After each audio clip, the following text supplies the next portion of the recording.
The broadcast is now starting. All attendees are in listen-only mode. Good afternoon, everyone. I hope you're all doing well. First of all, I would like to wish Ramadan Kareem to everyone celebrating, and welcome to one of series webinars that LEORON is providing. Today's webinar is focused in compliance as a competitive advantage for business. My name is Drena, and I am the project manager for today's webinar. For all questions you might have, you can email me later, or you can type them on the questions panel that you see on your screen. The webinar is on listen mode, so all you can hear is the trainer speaking and explaining. Before we start, I'm happy to introduce you to our expert trainer, Mr. Sam Gibbins, who has more than 10 years experience in corporate training across compliance, anti-money laundering, and financial crime. You are all in good hands. Sam, you can proceed, and I hope you will enjoy the webinar. Okay, good afternoon, everybody. I hope you're all well today. Thank you for the introduction, Drena, and Ramadan Kareem from me to all of you. I hope everyone is ready for an hour or so. We'll look at compliance as a competitive advantage for business, some of what that means and some of what that entails in terms of work involved. And as Drena said, we'll have some time at the end for questions and answers as well. The content I've got will go on for around an hour or so, maybe a little bit longer, an hour and 10 minutes. So should leave plenty of time for questions before we break off. I know people need to finish by a certain time, so I'm aware of that as well. I'll jump straight into what we're looking at covering today in terms of the idea of compliance within business. This is a very potentially broad area, very confusing area in many respects. Compliance can and does mean many different things to many different people. Depending on the type of area you work in, so not just from a location, so geographic or jurisdiction, but also the type of business you work in, whether it's a small or a large business, the level of regulation across a given industry. Compliance is very, very broad and therefore very, very varied. Compliance has and will continue to change, much like everything else in the world at the moment. There's an awful lot of flux in the compliance industry, as it were. And what that's meaning. And we're in a real position at the moment, like often in compliance, of quite frankly, things we just don't know. And there's a lot more at the moment we don't know, I think, than we do in terms of what this will mean going forward. You know, the way we looked at compliance as we entered or went from 2019 to 2020, I think will be very different as we go from 2020 to 2021. Some things will be similar or the same.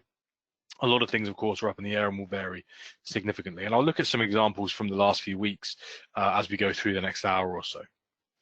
A question I ask on a lot of the courses I run that I think is important to consider for people, and this has been a huge story in the last few weeks, is how we position what we think of from a broad business environment.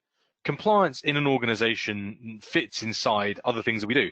So it fits inside the broader idea of the business striving to succeed. Not all businesses are focused on the same thing. Of course, there are exceptions, for example, non-governmental organizations or government bodies who are not profit motivated. But in a large part, the majority of organizations are striving to make a profit. They're revenue generating and they aim to make money, return to shareholders, for example. The question I've got here is, you know, what's more important? Do we prioritize the idea of making money, profit for the business, returns to shareholders, or do we focus on doing things ethically the right way? Now, this has been a big talking point really for probably the last 2 to 3 years, a bit longer in certain jurisdictions. You know, how do we focus on specific areas of business? And I'll give you some information from the last year shortly, but again, it's come to the forefront. The reality, of course, is we don't, or we shouldn't aim to prioritize one or another. We can actually do both of these things, although that is very challenging. People have historically looked at compliance as being the second line control function and a cost center. We put money into compliance, we get nothing back in return. But my own view is very different from that. I actually think compliance does hold significant advantage for organizations that do it well.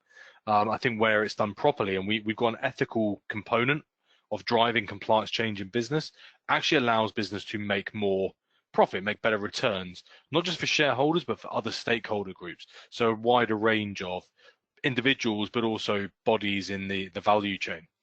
So I think when it's done properly and there's a balance between profit and ethics, we can actually strive to achieve a little bit more than if we focus solely on one and or the other. For any organization that, and we've seen this, a lot of organizations can make super bumper returns, massive revenue, great return on investment, but if they treat broadly people, society badly, eventually it comes back in a negative way. The same is true for organizations that act brilliantly from an ethical standpoint. If over a certain period of time you don't make enough money, then there ceases to be a value-adding business there in the first place. As I touched on earlier, this has come to the fore in recent years. So we can look at information, for example, the Adelman Trust Barometer. An Adelman public relations firm produce information like this pretty much every year. They produce a very, very long report. It's very detailed, and this is the Trust Barometer that was produced at the beginning of this year. What's interesting here is that no single type of organization is seen as both competent, as in strong quality of what they do, and ethical. So there are some organizations we see as more ethical, so non-governmental organizations, but we view them as being not particularly competent, right? So lower than half on the competency scale. Organizations like business, multinationals, for example, that we perceive as more competent, we think are less ethical. So whilst they're good at the thing they do, we don't think they do it in necessarily a way we would like to see done from a consumer perspective. Some things score badly on both scales, so media and government, for example. Now, the reason this is important is that actually people's perception is very different, that we want organizations, or we want to deal with organizations that are ethically minded. So ethical drivers are much more important to consumers than the element of trust. We as individuals are much keener to look to deal with organizations that do things ethically, so the right way at the right time for the right reason, than just exhibiting an element of competence. If you think of organizations that have had significant, for example, public relations problems in the last few years, we'll touch on some of these today, but for example, Boeing airline organization, not just from things that have happened recently, but relating, for example, to the crashes they've had over the last couple of years, and then the responses to those.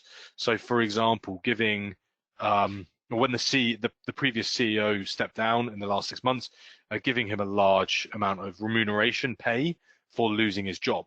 In fact, more remuneration was given as a value fund to the victims of planes crashing, which people, as soon as you hear that, you think probably not the right way of going.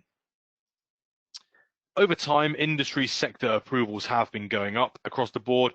You can see here, broadly for organizations over the last few years, hovering about 2/3. So there's still a long way we can go to improve those things in terms of the way that we perceive organizations to act from an ethics perspective.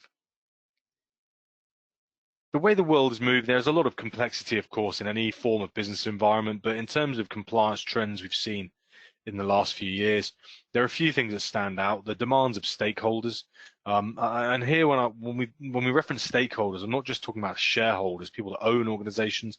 We're talking about a wider set of groups, some of which have been specifically listed, and we'll look at in a moment. So, for example, customers, employees, suppliers, and vendors, other elements of society, the community in general. So demands have increased. If you think about this from a business perspective, over the last few years, things like ESG standards as it relates to the climate, so climate change. So people wanting to liaise with organizations that are good as it relates to environmental change. So there's been big pressure on organizations on that front, regardless of what's happened this year. The second point here, the volume, velocity, and complexity. Here, what I'm referring to is the amount, so the volume of compliance change, the velocity, so the speed of change, and the complexity. If we think of what's happened in the last few years from a perspective of legal regulatory compliance change, there's been huge amount happening all at a very short period of time. So we've had numerous legal and regulatory changes in the last 10 years. They are more difficult to sort of see and understand than ever before. They're more lengthy and complex, and there's more of them happening at any one time. So from a simple perspective of thinking about that, if you think of something like data protection, in most jurisdictions we have had a form of data protection law for a number of years. but they've become significantly more complex, and there's more of them changing at more levels than ever before. So we've had things like GDPR in Europe, CCPA in America. We've had changing data laws in many jurisdictions, and then this is all tying in at the same time as other law changing. So cybersecurity law, for example, issues we've had with workplace health and safety, working from home. Think of cybersecurity issues now for people that are working from home, for example. So it's sort of, the issues are being compounded as time goes by, which is very difficult for business to get their head around. This has led to an increased cost. It's ramped up the amount of money organizations around the world are spending on compliance has increased dramatically. So as of the end of 2018, organizations like BNP Paribas, the French finance institution, employing tens of thousands of people that work in compliance. Citigroup employ now about 30,000 people that work in compliance, risk and control. That's about 15% of their workforce. So an organization of that size, Citibank from America, employing 15% of their workforce in compliance, risk and control functions is huge.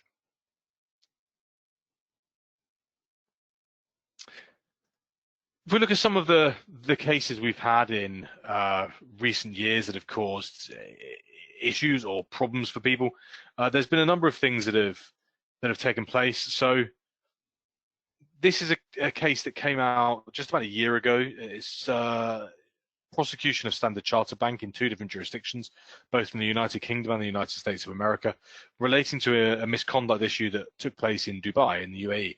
So this was primarily a sanctions related offence. Standard Chartered in the end were fined $1.1 billion for this offence.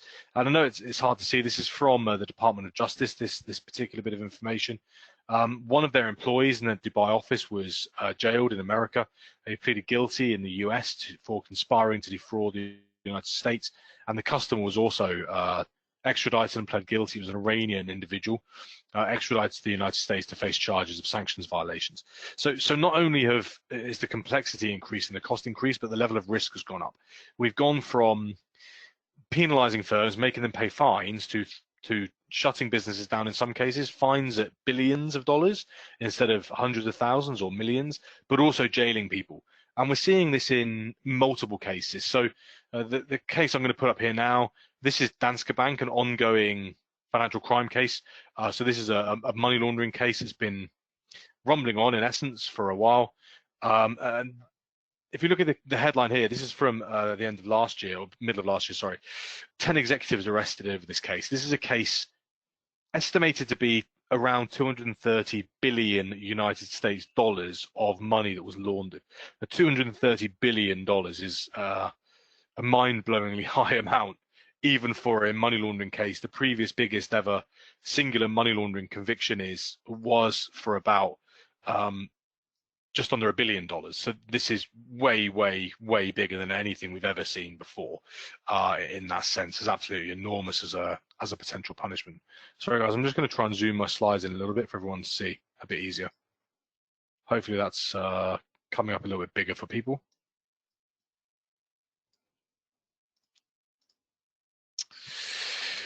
There's other cases. This has really happening, I should say, all over the world. So it's really not just one place or another. It's a very wide variety of places. This is an interesting, because this case has been in the news again today, or yesterday to today. So this is Westpac. Westpac is one of the largest financial services companies in Australia. Now, what's interesting with this case, if you can see the numbers here, which you should be able to, there's an allegation that this particular institution breached money laundering laws 23 million times. So you can see that just here. Now, when you break a law, that's one thing. There was a case in Australia from 2017 where an institution broke the law about 53,500 times, which is a lot. In this case, 23 million times. 23 million times is a mind-blowing amount. Westpac recently announced that they're expecting a regulatory penalty of just under $1 billion. However, yesterday they've announced that they are also talking to the regulator about another penalty because they've had a set of issues relating to up to 90,000 other breaches of law. So whilst they've breached the law already 23 million times, they're now under pressure for another breach up to 90,000, which not only are the numbers big, but it indicates a systemic problem. This is not an individual occurrence. They've now got repeat problems. So instead of it being an issue they've had, they've got systemic, organization-wide problems within their organization, which is a huge challenge for them, or will be a huge challenge as time goes by. This chart I'm showing you here is from a news story that was published in The Economist in the middle of 2000 or early 2019. This is a reference to the level of the level of times the word compliance is mentioned in the annual report. So you can see here two different scales: a light blue, which is the 2006, this color, and then a dark blue 2018 in this color. And the number of times that an organization referenced the word compliance in their annual report, the number of times has gone for one organization, the French bank I mentioned earlier, BNP Paribas, from 6 times in 2006 to 250 times in 2018.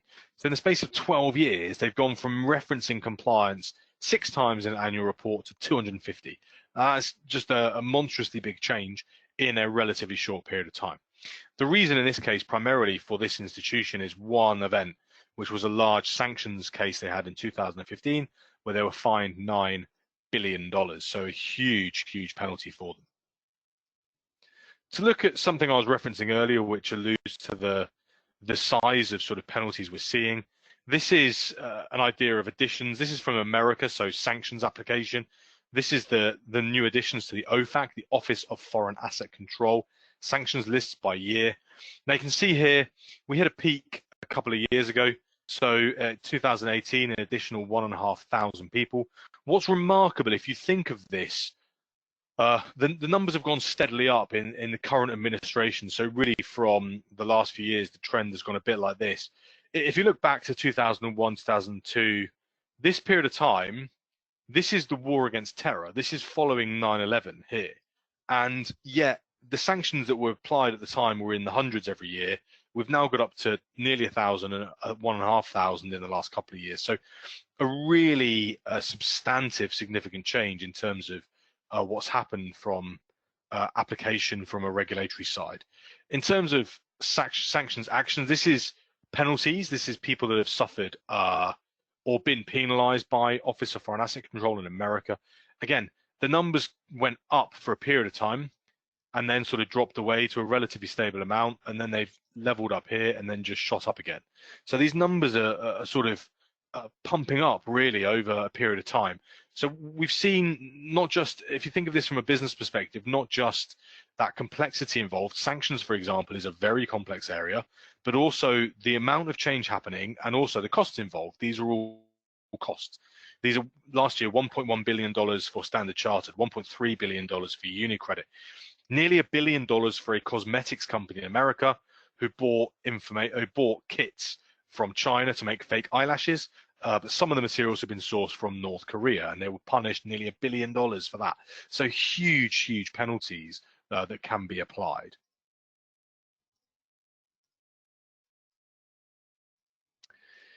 I won't go through this in too much detail. This is available online from a group called the Conduct Cost Project Research Foundation. Hasn't been updated for a couple of years, as you can see, 2017.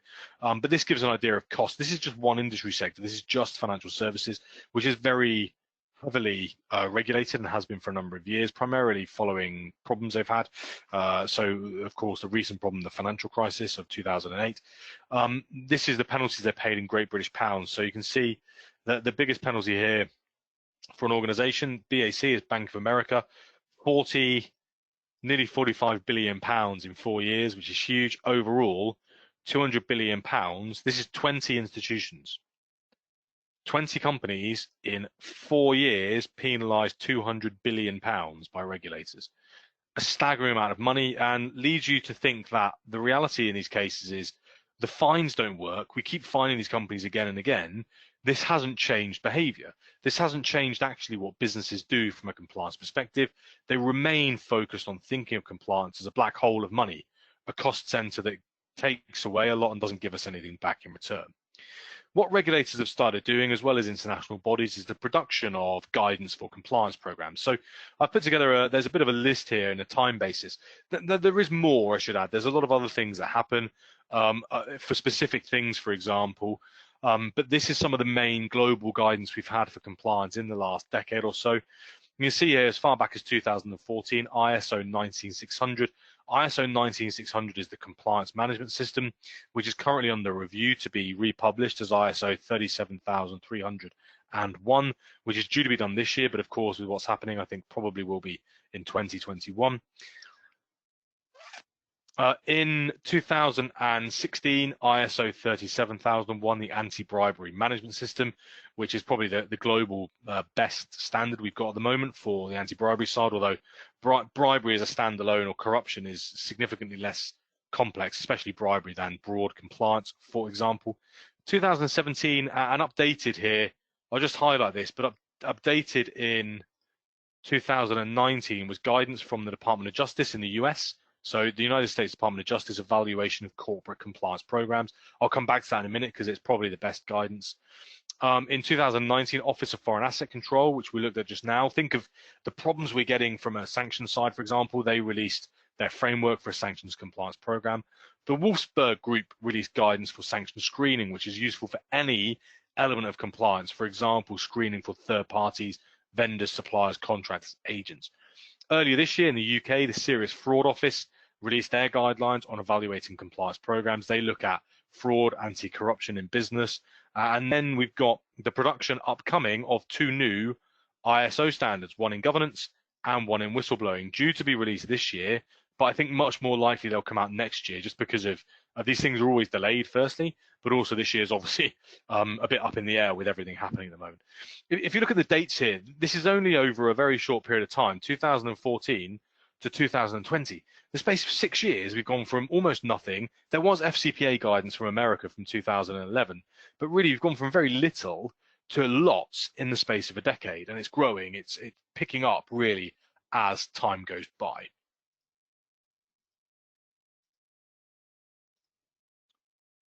Let me just clear my screen. Now, there are also indicators we're getting from regulatory bodies around the world for cultural guidance for compliance. Again, if you look at the timeframes involved here, we're only going back the last 4 to 5 years. So a significant change is happening all around the world in a very short period of time. Now, some of these are in force already, some are coming in force. So 2016 from the UK, the Senior Manager Certification Regime, 2017 Managers in Charge in Hong Kong, and 2018 Banking Executive Accountability, 2019 Supervision for Culture. Again, in Hong Kong, that's also now rolled out to Greater China, mainland China, and 2020 Individual Accountability and Conduct in Singapore. Now, if you look at this, the key thing that ties these together is this is designed for senior managers, board members, executives, for example, in organizations, and they're tying in individual accountability. We're looking here at penalizing holding people criminally liable for misconduct if it happens in an organization and they are in charge as a director. The same thing is happening in June, 1st of June in Malaysia, for corruption. Now, this is the most extreme corruption law I've ever seen changed anywhere in the world, where if there is corrupt activity in an organization and you're the director that's overseeing part of that business area, you're deemed to be guilty by default. You can be jailed for 20 years or fined 10 million ringgit, which is about $2 million. So huge change.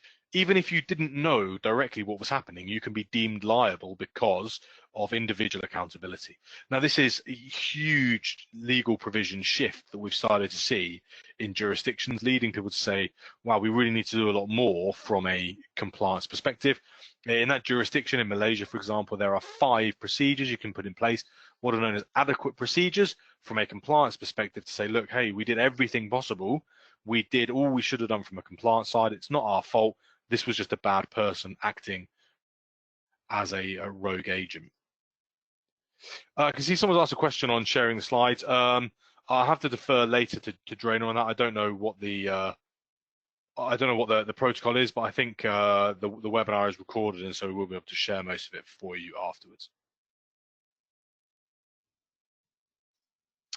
When we look at the idea here of GRC, we're looking at a variety of different things, and it's, as I said before, it's a very big, sort of complex area, to be perfectly honest. There's a lot of things involved here. So we're looking not just at the idea of compliance, it ties into risk, but also principles of governance. If we think of compliance, compliance is a risk in business, as is sort of everything else.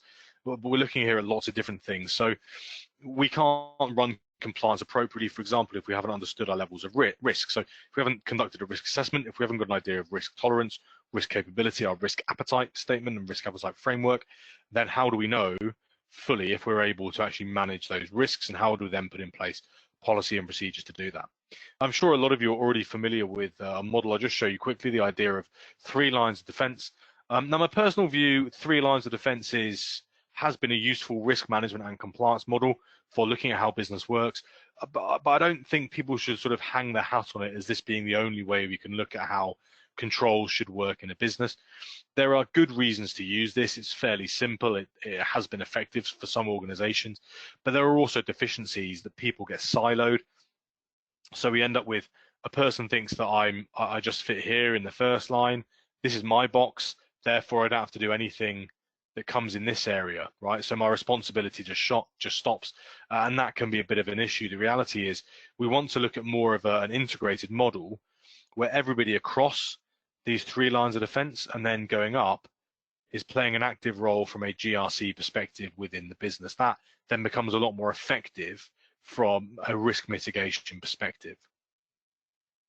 What that then might look like is the idea of an integrated model, a bit like on the screen here. So instead of it being line 1, line 2, line 3, we're working in a more sort of overall manner to try and minimize risk and compliance problems across the business. We might then have, you can see here, our different lines of business, the preventive control at the top end.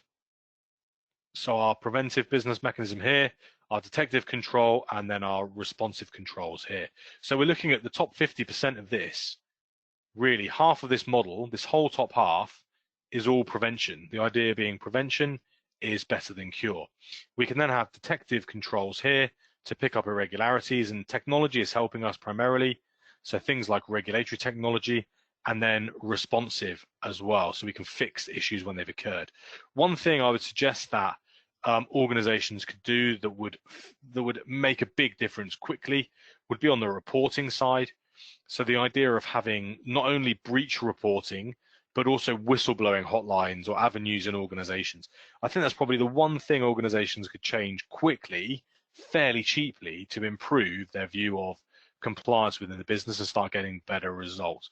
In some jurisdictions now, whistleblowers are rewarded. So, for example, in the US, whistleblowers can be rewarded. There was a $2 million payout this week for a whistleblower, paid over $80 million so far in the first fiscal 9 months of the year, which is a record. So this is the change we're seeing from a business perspective. There's then a drive across businesses to pick up an element of cultural maturity. And I won't go through all of this. I do on the certified course we run, but just to give people a bit of a snapshot, and this is something that Deloitte use in terms of as they consult with organizations on risk maturity and compliance maturity in business. The idea here is to move, of course, to the maturity level 3. So that's at this far end. So moving to a more mature level, what we look at as risk intelligent. This, of course, is a bit like the sort of unicorn approach. This is the ultimate thing we want to get. It's difficult to get there, of course. If it was easy, everyone would do it straight away. But this is how we can start moving. So the idea of going from reactive risk, which is where a lot of organizations still are, so reacting to risk problems. Think how many companies truly had planned to respond in their business continuity to a pandemic. The reality, and we've seen this, is not many. Most businesses all over the world have scramble, and still are, and are now starting to think proactively about what this will mean for the rest of 2020 and 2021 and beyond. So how do we then start institutionalizing the ideas of risk and compliance? If you think from an institutional perspective, if individuals in a organization, if they always just thought of compliance as part of their mindset, if they thought about from a risk maturity perspective of doing this the right way, always, we could spend a lot less time having to tell them to do the right thing. It's much more effective from a business perspective than having to intervene regularly to correct behavior if it's going wrong. We want to move towards risk-based compliance, which is the current focus. I'll come back to that in a moment. The idea of managing organizational compliance from a risk perspective, so application of resource where they'll have the biggest impact, lower resource when they have lower impact. There are a number of reasons we should look to do this. So there's all sorts of benefits we actually get when we've got value created for compliance. It improves performance and competitiveness. People don't want to work or don't want to be associated with organizations that are deemed to be bad for compliance. Now, I'm sure a lot of you haven't, but I'm going to type the name of a company in the chat box, a company called Wirecard. If any of you get the chance, look up this company, Google them when we finish the presentation later, and immerse yourself in the compliance problems this organization has. This is an organization that's lost over a third of its share value in the last week, following a report produced by KPMG into their accounting practices. They've got some very dubious accounting practices. KPMG did an investigation and produced a 74-page report. Wirecard thought it would clear them of any wrongdoing. It didn't. KPMG effectively said there's about $1 billion worth of revenue they can't really account for. One of the things they're having to do is enhance their compliance. If they'd have done that already, they could have saved themselves from losing a third of their share value in a week. So these are things that would have just made a lot more sense. It optimizes access to financing and the cost of capital, so it increases your ability as an organization to raise money on the capital markets or get investors to come into your business. Think of companies like NMC, for example. The auditor, EY for NMC, is now under investigation in the UK. How did that happen, and how has it happened repeatedly? Improves transparency of the company to investors. We get a lot more information now than ever before from organizations who look at investor relations, so Glass Lewis, ISS, for example, Aberdeen, and provide information on whether we should or should not invest or engage with those organizations as stakeholders. That helps increase confidence in the company and increases the way we look at this from a stakeholder perspective. So not just shareholders, but across the whole stakeholder horizon. The question I raised at the very beginning was, does this make any difference effectively? Does this help you make money? And I think the reality is we're starting to get information in the last couple of years that actually this does help. It does help us raise more money. So this is data from the Australian Stock Exchange from 2018. It's an analysis from a 6-year period. So you can see this starts in 2010 up to the end of 2016. And there are three different charts here. The average share price increase is the one in the middle. This is for the largest 200 listed companies in Australia. Now, companies were rated on ethics and conduct in their business. So what that meant for companies that are listed. And there was a score of 1 to 5. Now, companies that scored poorly, so they scored a 1 or a 2, rated here, about 29% under the market. Companies that scored a 4 or 5 out of 5 scored here. They scored at the top end. Now, this gap is about 50 points from the companies that scored badly at the bottom to the companies that scored well at the top. Companies that scored well outperformed the market by about 33%. Companies that scored badly underperformed the market by about 29%. Huge gap, huge gap. By doing ethics and conduct compliance properly across your business. You start looking at this and saying, well, we're getting data on this that's telling us it makes sense. Why wouldn't we be doing it? Now, this is only one bit of data. There was a second bit of data that came out in the beginning of 2019 in the US from a group called Ethisphere, the Ethisphere Institute, who looked at a 3-year period, and they produced what was known as the 10% ethics premium. So from February 2016 here to February 2019 here, and the premium, the gap in this chart was 10.5% over 3 years. This is the world's most ethical companies. It's 132 organizations. So again, this is not a lot of data, but there's a couple of bits of data we're getting that's telling us actually doing this properly makes you more money. So in that case, why wouldn't we be doing this properly all the time? Why wouldn't we be doing this? Because it gets us better, not just stakeholder returns, but it also gets us better to shareholder returns. Now we can look at this in the perspective of what it means for risk management, cultural risk management institutions, and there are things we can look at from an internal control perspective. Of course, one of the most important things is the role of the board. Now, I don't advocate for the use of the phrase tone at the top. In fact, it's a phrase I detest. I like to think of this as ethical leadership, right? And I'll come back to that. But the idea of tone, all the organizations you look at that have mega problems have great tone. One of the best examples, and a lot of you have heard of this, but I'll type their name in the box in case you haven't, is Enron. The Enron scandal of 2001. Enron had a brilliant compliance manual. Enron had a wonderful compliance policy. They also engaged in one of the most egregious acts of fraud any company has seen in decades. They also made or helped their accounting company, Arthur Andersen, get in trouble as well by pulling them into the scam they were in. So you can have all the words, if it's not acted on, it doesn't actually make any sense, doesn't help your business achieve good objectives. So the role of the board in terms of ethical leadership, the role of senior management, are they playing an active role, not just in pushing information down, but bringing information back up? Are they helping look at compliance from a broad view across the organization? We should have sound risk management operating procedures, should have a good appreciation of what this means for business, and competent personnel. If we don't have the right people in the right place for the right purpose, we're likely to have deficiencies in operating practice. Now, other organizations have put together data on risk culture. For example, this is from the Financial Stability Board from a few years back, and they looked at tone from the top, which I just touched on. So, you know, what does this mean in terms of organizations and what they do? Accountability, difference between accountability and leadership, right? So don't fall into this trap of people saying, I take accountability and responsibility. In a general sense, the thing to remember is primarily responsibility is something you can delegate to others. So you give someone responsibility. Accountability is something that comes back to you. So think of the references I used earlier for organizations where we're saying individual accountability for senior executives, directors, managers, and potential individual fines.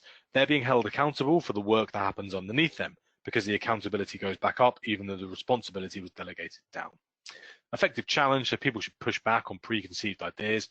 A great example of this is the pandemic at the moment. Just because it hasn't happened yet or hasn't happened in a lifetime doesn't mean it won't, and then it does. A lot of people around the world seem to think they were immune for whatever reason. That will never happen to us here, and then it did. And then incentives. A lot of incentives in business have been heavily focused on the financials, and they're moving increasingly towards what we look at as the balanced scorecard, non-sales based KPIs for people in institutions.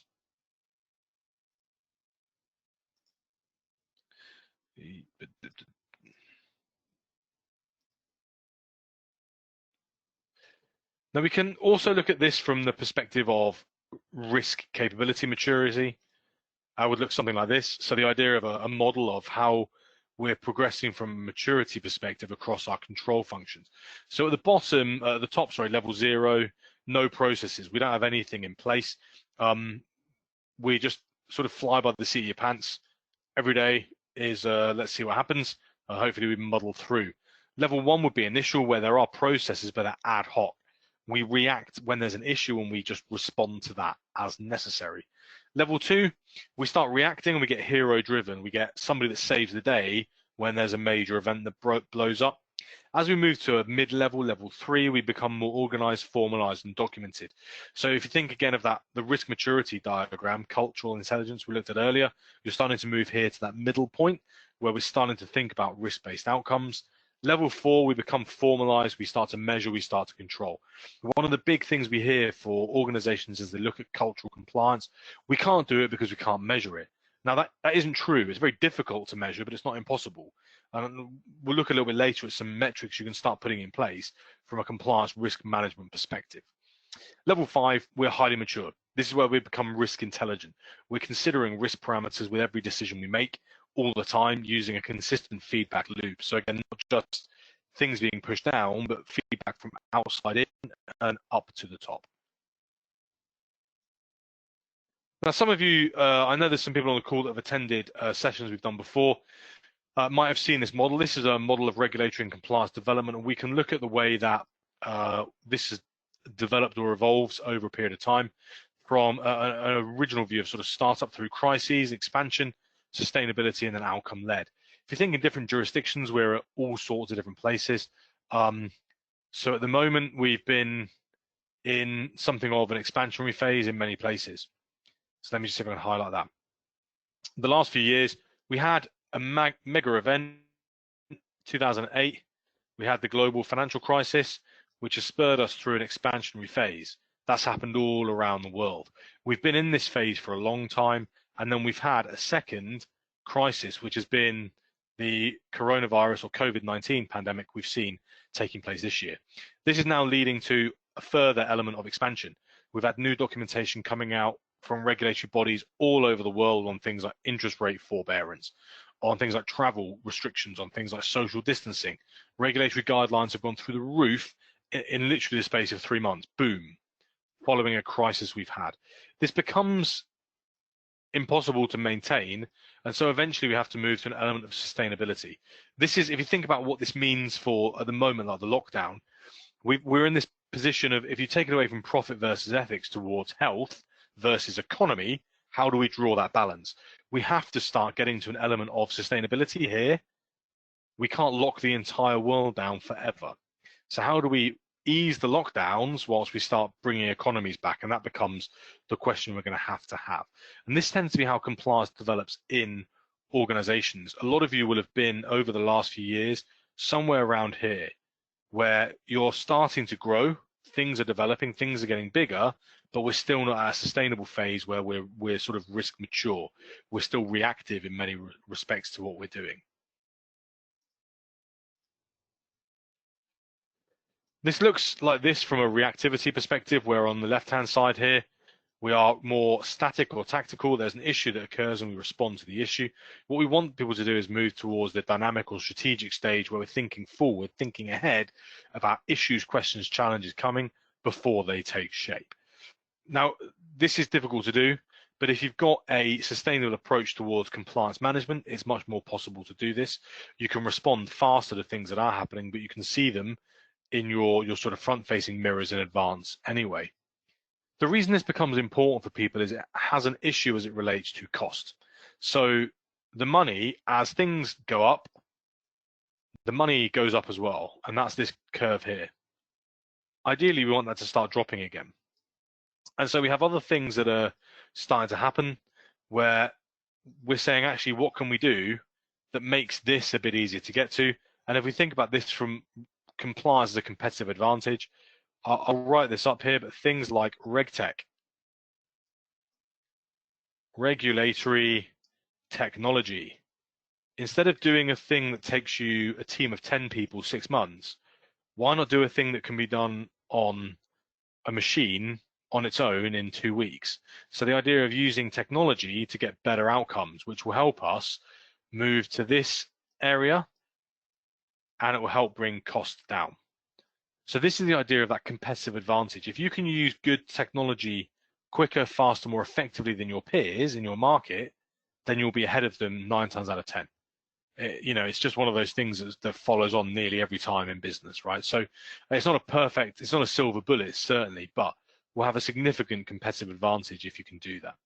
What we look for at the top end is the idea of outcomes-led, outcomes-based. So the outcomes-based regulatory approach. Now, this is where we start looking at this from the perspective of what are we doing and what does it mean for us? What does it mean for our stakeholders? This is a much more efficient way of thinking about business, and there are some benefits of doing this. From a regulatory perspective, it simplifies regulatory burdens. Instead of having to interject regularly, which we have on the reactive side of the model I just showed you, we start getting to a much more nuanced approach to regulation, which then benefits firms. Instead of every firm having to do the same one thing all the time, every firm does different things based on their size, a tailored approach. That encourages innovation. Firms can branch off in different directions. Instead of us all being limited to this, we can all do lots of different things at the same time. This is faster. Instead of every time we have a question, we have to create a new rule. We've already innovated based on the outcome. The outcome is the thing we're focused on, and we look back at how we can get there using sort of an analysis and design model. That's more flexible. Flexibility helps in any market, right? Helps us achieve things quicker, faster, normally at lower cost. That's got a better outcome for consumers. If you think of consumer protection as being a core pillar of any regulatory environment, why wouldn't we want to strive for that? avoids things where firms are regulated and attempt to find loopholes, which we've seen in cases. Wells Fargo is a great example where people are trying to find the creaks, the cracks in law or regulation, a workaround. If we actually have effective outcomes-based regulation, people would be adhering to it anyway without trying to find the gaps. The key thing we have to consider with any element of outcomes-based results is the idea of external influences. This is where we've got the phrase, the best laid plans, and the best laid plans of mice and men gang after glay, they go off the stray. So we have our business objectives, which we start with here. We then have our own inputs, our activities, the outputs. But when you combine this with your external influence, that's where we get the outcomes-based approach. So we have to bear in mind, it's not just us, there are external factors. For any business line, external influences are not just stakeholders. So for example, the regulator, the political environment, other businesses, you've got your employees, we have shareholders, we have the third party, the supply chain. How do they impact what we're doing as it relates to the outcomes that we're trying to achieve?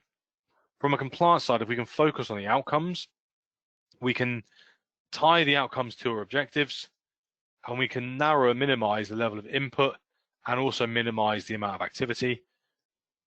Gives us better outcomes, outputs, which increases the quality of the outcomes we have anyway, right? So if you think about how compliance has been focused historically, most compliance has been focused on inputs.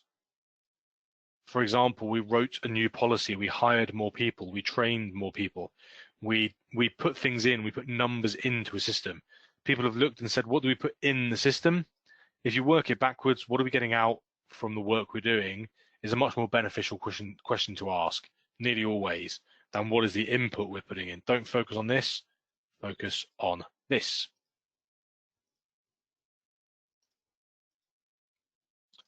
Now, I touched earlier on the ISO standard. We've had an ISO that was developed in 2014 based on an existing standard from Australia standard 3806, which has been around since the mid-2000s. It's an international standard for compliance management, which can be used on its own or in conjunction with other standards. So, for example, it's often buddied up with the ISO for anti-bribery standard 37001, as well as the risk management standard 31000 and the upcoming governance and whistleblowing standards. They're forming a group. They're the group of compliance standards that fall under the same technical committee 309. Now, if we look at what this says, it gives you an idea of how we can structure compliance in the first place, and actually most of it is fairly simple. My general view of compliance is not rocket science. Most compliance is common sense. Unfortunately, common sense is not that common and is not evenly spread across a given population. I'm sure many of you on this call know people who have a huge amount of common sense and also some friends who have very little, sometimes none at all. So very, very varied. If we look at a model like this, we've got 4 key things which every management system has, which are plan, do, check, and act. So every system follows this particular sort of model in the ISO family. So plan, do, check, and act. So identification of obligations and evaluation of risks, strategies and methods to address them, which of course vary completely based on any element of the type of organization you have. The key thing here with strategies is linked to the organization objectives, which are different for every organization. Implementation of methods and monitoring mechanisms, check. So the review. So we should be doing an external compliance review every 2 years, as well as an internal audit, and then act. So we build upon the results to improve the program. This means it's a circle, like the circle of life. You never ever finish compliance. You'll just be working on it consistently over time. I can see that someone's asked about a compliance maturity model. Not that I've seen based on ISO 19600. I mean, the idea that there's a drawback with the ISO 19600 standard as it is, in that it's non-certifiable. So at the moment, the idea with the update, which is due to be released this year or next, is it'll be a certifiable model, and that might produce people to look at compliance maturity. I mean, the reality is it varies for any organization. The problem with making in compliance a standard model is that it just doesn't work. If you're any type of different organization, different jurisdiction, different regulatory objectives, you can't have a sort of standard level of maturity of what that would mean. The other thing with maturity models is people tend to look at them and think once they've once they're working to a model, they've finished. The reality of compliance is you never quite get that. Even in advanced regulatory environments like aviation, if you think of what happened in the Boeing case, what we call regulatory capture, for example, which is where an industry body or an industry grouping has got the power over the regulator. They've captured the regulator. They've got the upper hand. So, we like to think that that's a very heavily regulated sector, but the reality is the industry was driving the regulator, not the regulator driving the industry. Now, you can think that's a good or a bad thing, but what it led to is multiple plane crashes leading to loss of human life. So ultimately not a great outcome. So the input was good for the organization, but bad for stakeholders. I can see another question. I'm not sure I understand fully this question, but examples are like manufacturing, so in the food sector, an outcome. Some sectors vary in terms of regulatory environment. For things like food, of course, we've got safety standards. Even in a food sector, safety standards are incredibly varied, right? So you go in any different jurisdiction and you've got like health and safety ratings in a restaurant, for example. Some jurisdictions, everything has to be completely perfect to get like an A rating, health and safety. Some, it doesn't make any difference. I don't know if anyone's been to parts of the world like Southeast Asia, for example, places like Vietnam or Cambodia, a very different level of food hygiene to a restaurant in, say, Sydney or Melbourne in Australia. Food, like think of the standards for a geographic jurisdiction like the European Union. Food safety standards are intensely high compared to a place like America, where you can have hormone-injected beef, chicken, genetically modified, everything imaginable. So if you think of the outcome there, some of those jurisdictions are based on food safety. Some of the outcomes are based on economics. They want to make bigger animals that sell for more money. So completely different view from a compliance side. One jurisdiction has set of jurisdictions very stringent regulatory requirements for compliance. The other is make your animal as big as possible to sell it. So again, that's where for compliance you can't say it's A or B. It varies depending on what you're doing, where you are, anywhere in the world. The idea of outcomes-based regulation and outcomes-based compliance is the efficiency. The thing here is, with outcomes-based, you're looking at taking what would be, from a risk perspective, giving you the biggest outcome to minimize risk based on the amount of work you have to put in the system, right?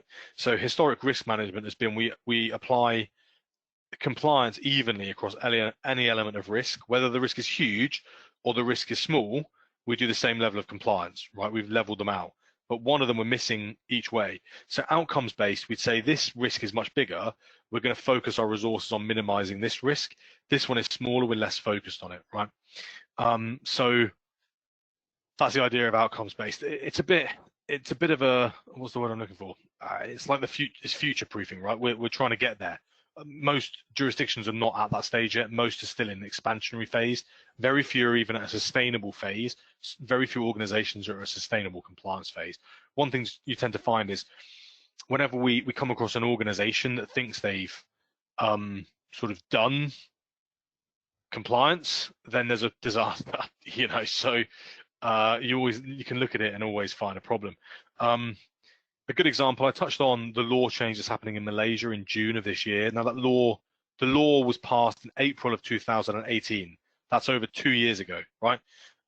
Now companies are saying, can we have an extension because of the coronavirus pandemic? But this is anti-corruption. I mean, if you're an organization in a developing economy the size of Malaysia and you haven't got an anti-corruption policy, which it turns out, as of now, only 62% of listed companies in Malaysia have an anti-corruption policy. 62%, even though the law changed 2 years ago and it's anti-corruption. It's not even that difficult to make a policy. What have you been doing is the question. So these are organizations that are at startup, right? Startup compliance, listed companies at startup phase, let alone anything. So there's a long way to go in many jurisdictions. Monitoring, someone has commented on monitoring. Yes, monitoring, a compliance risk monitoring plan. So if I just go to the next slide here, this is actually the detail from the program, the ISO standard. So we've got here the sort of monitoring side would really form what I look at as a CRMP, a compliance risk monitoring plan, would sort of come down in this area, right? So we've got the planning. This would be your obligations register. So your regulatory universe here, and then your development of your obligations and your regulatory risk registers here, and then your ongoing compliance risk monitoring plan. How are things working? Cases of non-improvement, and again, you can see it's a cycle, right? So it goes round effectively forever in both different directions. So that's the way you sort of look at it. These things are difficult. Like measuring compliance areas is hard. Don't get me wrong. It's not like straightforward like finance where you've got numbers that produce the information you want. How do we start measuring this? But there are ways to do it. I'm just going to see if I've got that information in this presentation for today.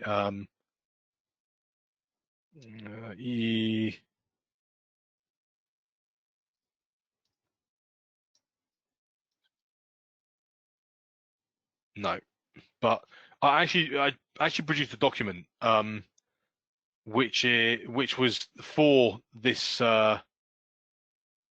course recently. So I actually produced a document for someone, which is a standalone document on a compliance risk monitoring plan in terms of what to do, what it means, how to implement it, and also how to measure. So I've got that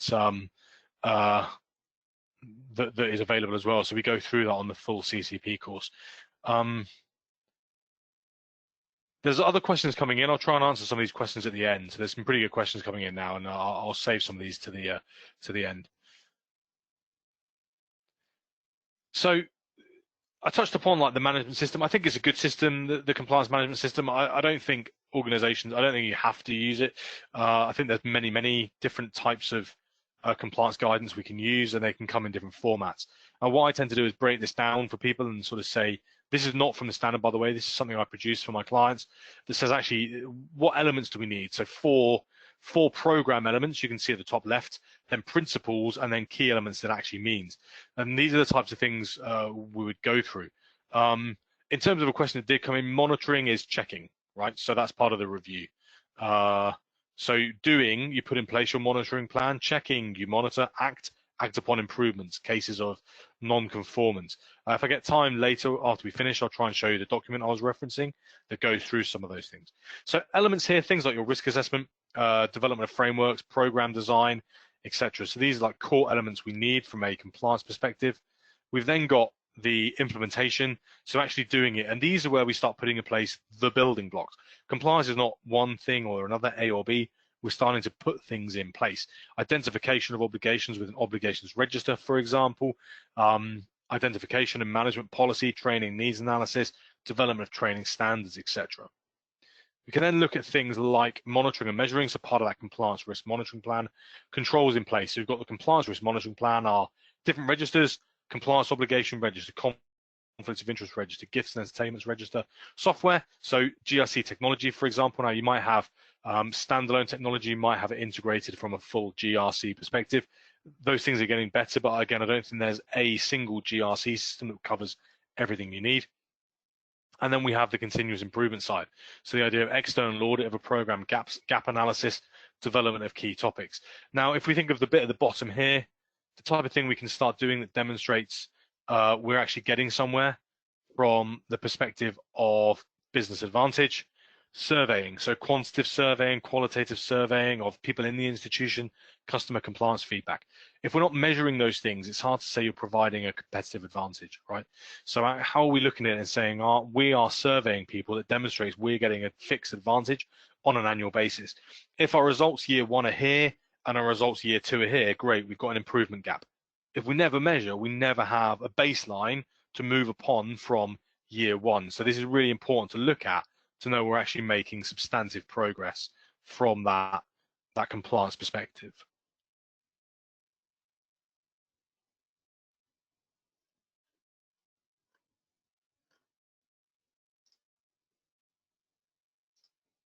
Something I touched upon earlier was the idea of stakeholders.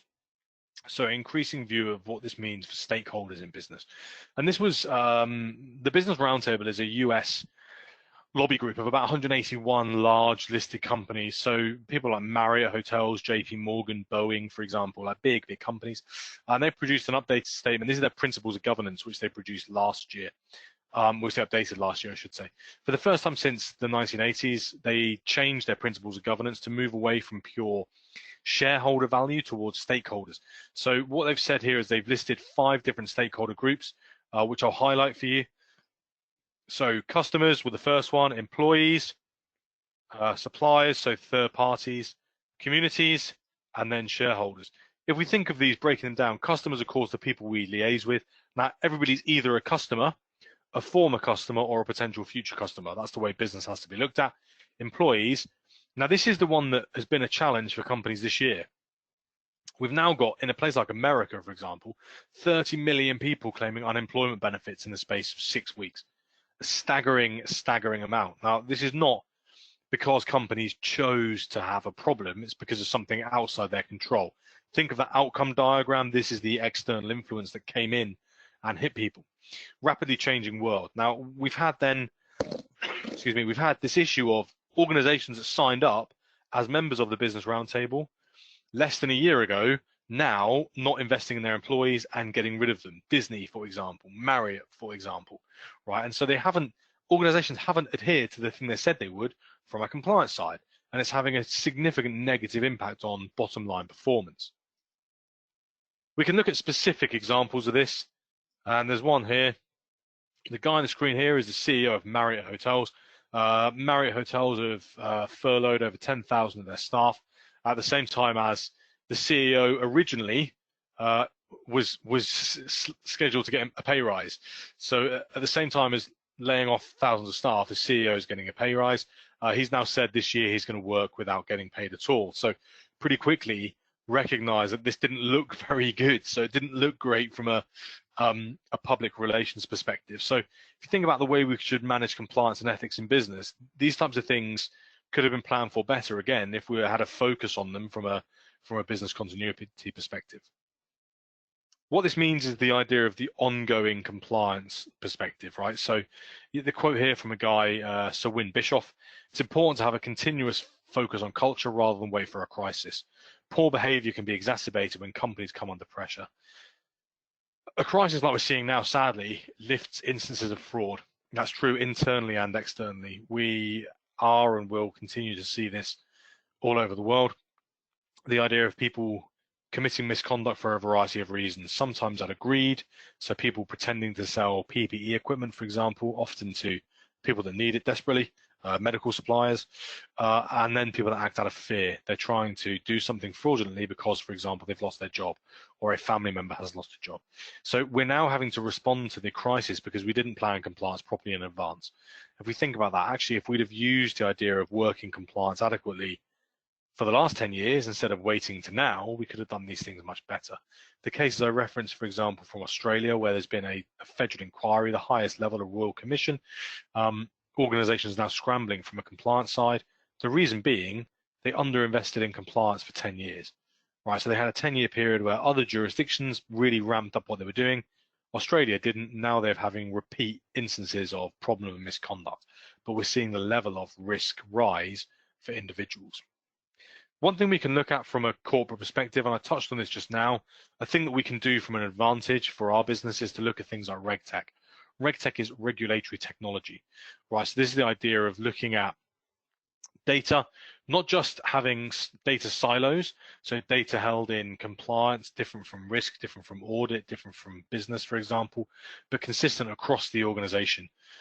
You don't need to have a singular system. It doesn't have to be a one-off system, but the more systems you've got, the harder they tend to become to manage. Regulatory technology, the idea is we can get the same outcomes or better outcomes quicker, cheaper, and at greater scale. As I said, instead of employing, for example, 5 people to update a risk assessment based on an event occurring like a pandemic, we could use an automated system that we can put in the data that's relevant, and it gives us the risk assessment results. If it's automated using things like artificial intelligence and or machine learning, you can get the results significantly faster than using Excel spreadsheets, for example. So these are things that, they're much more efficient as time goes by. We can then start to measure things better as well. We can say, the system we're using reduced time by X many hours or days, we saved X many dollars on salary costs for a better outcome. If you can get a better outcome, cheaper and faster, why wouldn't you? Why would you not look at that as a huge competitive advantage for your business and what that means in terms of how we categorize success?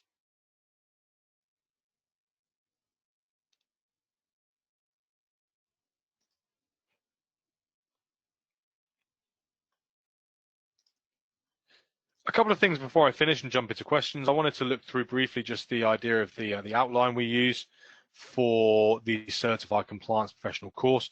We've got another run coming up in the middle of June. So we did an online session in April.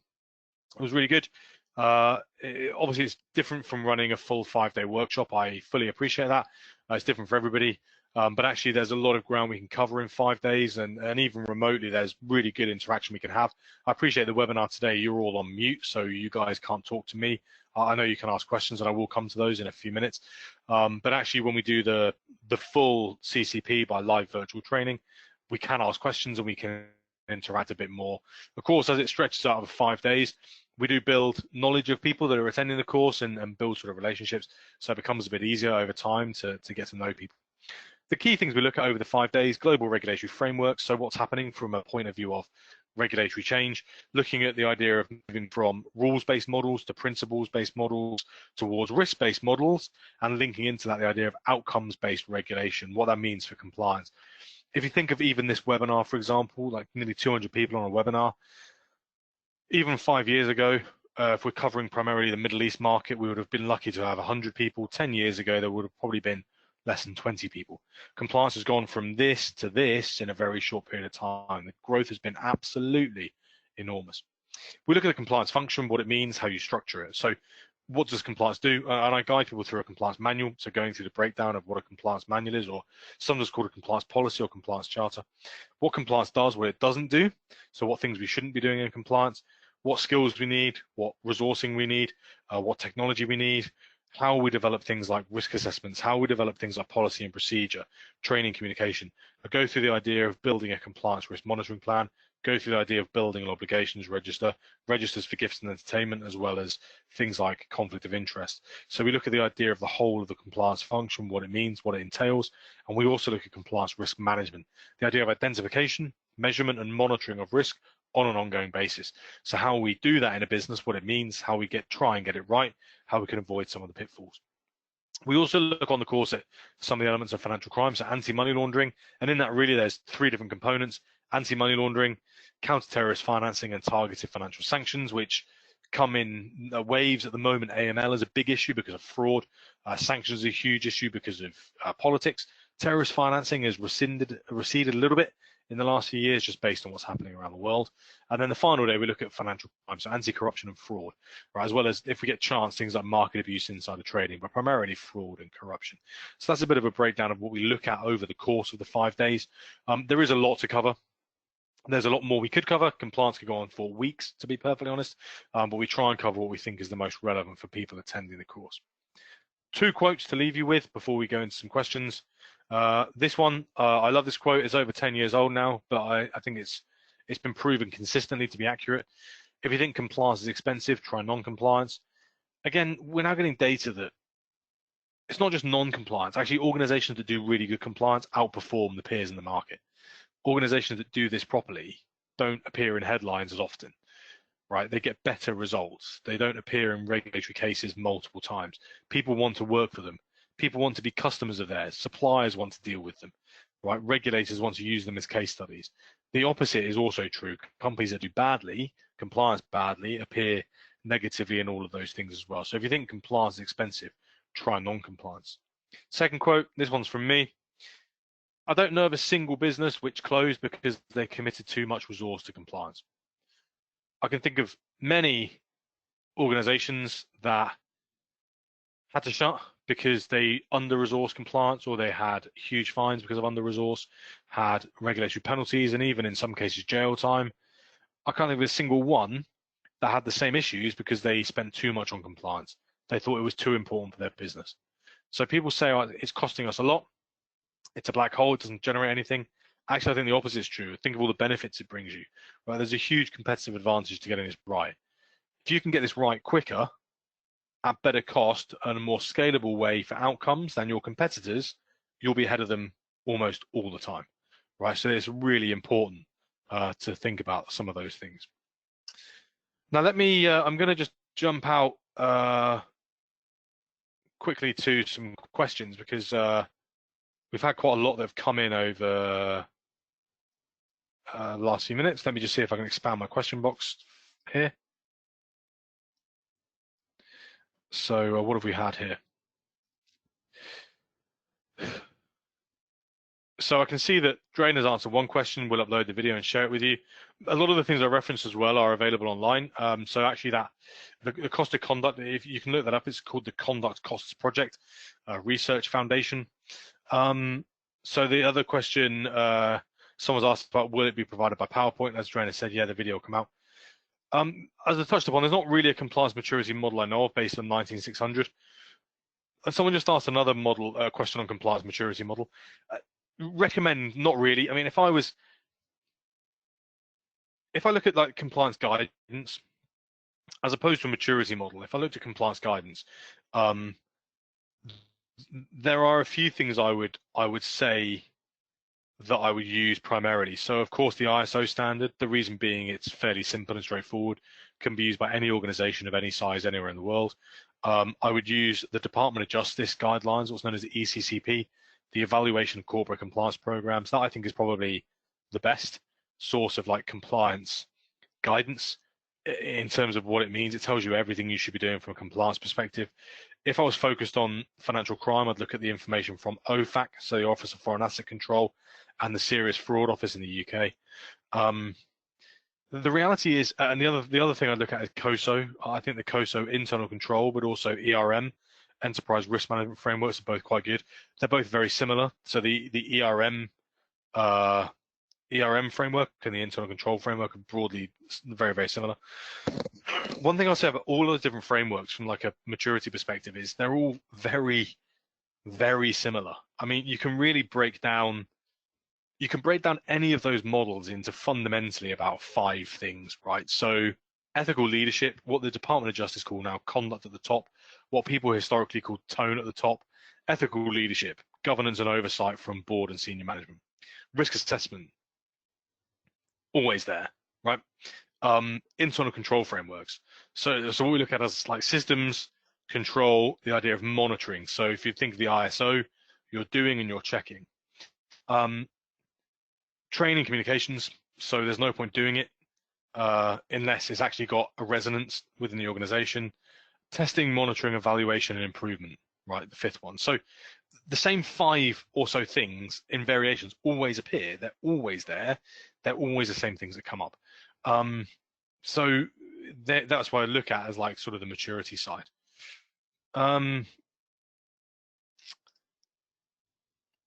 Do we think it's better to implement GRC technology after we've fully established GRC functions? It really depends on type, size of company. A lot of technology that's built is like big and clunky. So if you're looking at technology from an IBM or an SAP or an Oracle, it's big, it's heavy duty, it's clunky, often doesn't produce great outcomes for an individual company. It's not tailored for people. It's sort of off the peg, as it were. Having the quality of functions and people, if you've got good people, they can evaluate better technology, right? The benefit of good technology is you don't need as many people. Bit of a chicken and an egg. You know, I wouldn't say you have to do one first or the other, but it's certainly worth considering both. Again, the thing I would look at now is regulatory technology. I'd look at if you look up the Deloitte RegTech universe, for example, there's a free website where they list at the moment about 350 different regulatory technology firms around the world who provide solutions for people that give great outcomes. I think I touched on this, but monitoring under Checker Act, under the ISO standard Plan, Do, Check, Act, monitoring primarily under checking, right? So that's part of your looking back. So for example, if I'm just going to see if I can, let me just give me a second, I'll see if I can open a document for you.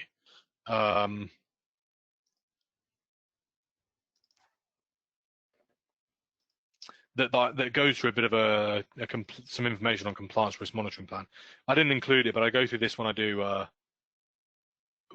the full course. I'm just going to try and share my screen.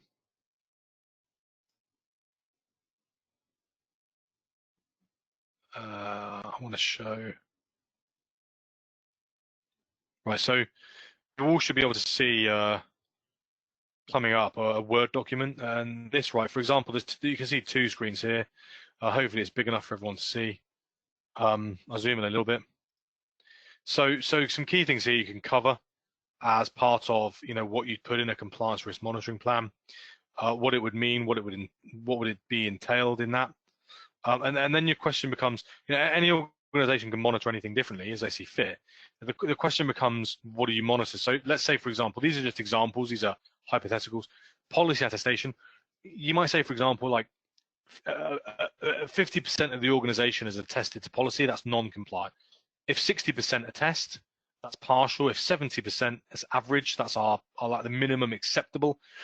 80% largely compliant, 90% compliant.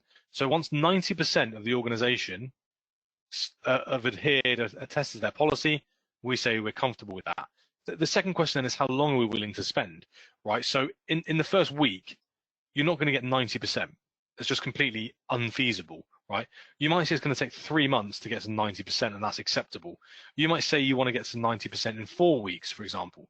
So what's our policy attestation? What's our minimum viable time criteria? So this is what you should build in as part of your compliance risk monitoring plan. Again, that's an idea or a hypothetical example. Let me just go down to the next questions. Can you differentiate between the role of compliance internal audit in terms of audits? Yeah, like compliance is the way I look at compliance, again, forward thinking, ongoing risk mitigation, putting in place things like policy, procedures, the training side, putting in place reporting to the board, management of whistleblowing, breach reporting, not so much the investigation, which would be audit. Compliance, are we doing what we said we would do? Audit, did we do the things we said we would do? The key thing to remember with audit, the word audit comes from aud, to listen, audio, right? You can only listen to a thing that has been said. You can only audit a thing that has been done. Compliance, what are we going to do tomorrow? How do we run our business tomorrow in compliance with law, in compliance with regulation, in compliance with the highest standard of integrity, in compliance with the highest ethical principles? How do we do that when we come to work tomorrow? Audit, what did we do yesterday? Right, very different in terms of the way they operate. Both critical, I should add, but they should be doing very different things. Audit should be auditing, compliance should be looking at how do we manage compliance risk assessments, all those things I just mentioned. How do we put in place policies, procedures, standards, guidelines, obligation register, what's in our regulatory universe, how do we communicate that to people, how do we put in place risk management strategies, how do we put in place principles for liaising with third parties, vendors, suppliers, for customers, what do we do with regards to registers for conflicts, gifts, entertainment, what are we doing for our financial crime monitoring plan, how are we managing corruption issues, etc., etc. Compliance maturity model, I think I asked that question. I mean, I really think there's a variety of different things you could look at. I don't think there's a single model I would look at, but I think there's a whole variety of things we could do. Difficulty to identify source of wealth of a UBO. Yes, Anish, who's asked that question, yeah, couldn't agree more. One of the biggest challenges from a financial compliance perspective, identifying source of wealth of a UBO is a massive challenge. The reason being UBOs, ultimate beneficial owners, are trying to hide their source of wealth on purpose in many cases, so they don't want it to be found.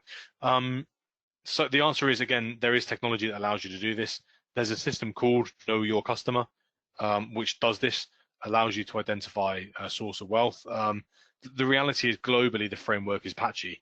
The problem is every jurisdiction has a different focus on this.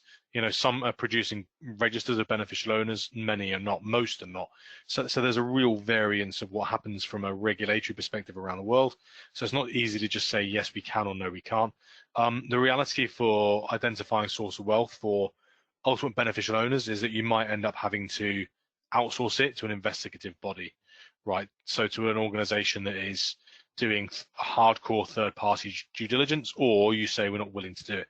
If you look at guidance, for example, like FinCEN from 2018 in America, the final rule, where you have to ascertain the identity of an ultimate beneficial owner, that's very problematic for a small or medium business because it's too resource intensive to ever do. Big businesses can not bother with it and just pay the fine. That's the sad reality.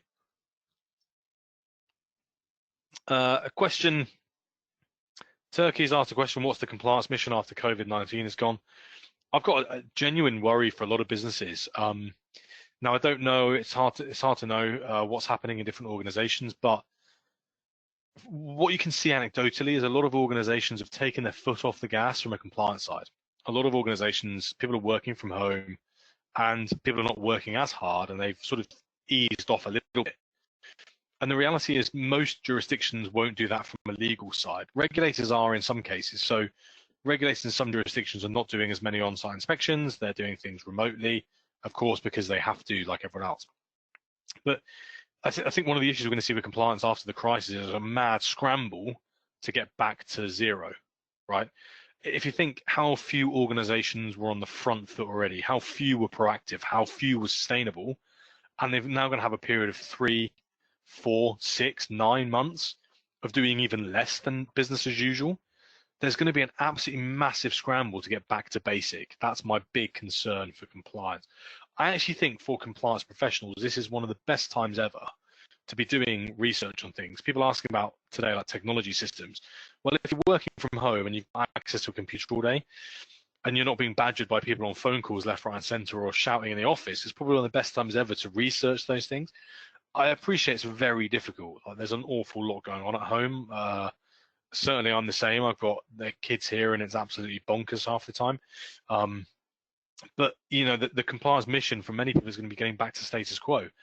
We have heard from some regulatory bodies, OFAC, for example, last week, Office of Foreign Asset Control in America said if an organization's had issues with staffing and they've had to reallocate resource from a sanctions program to another element of business, we will take that into account when we look at mitigating circumstances.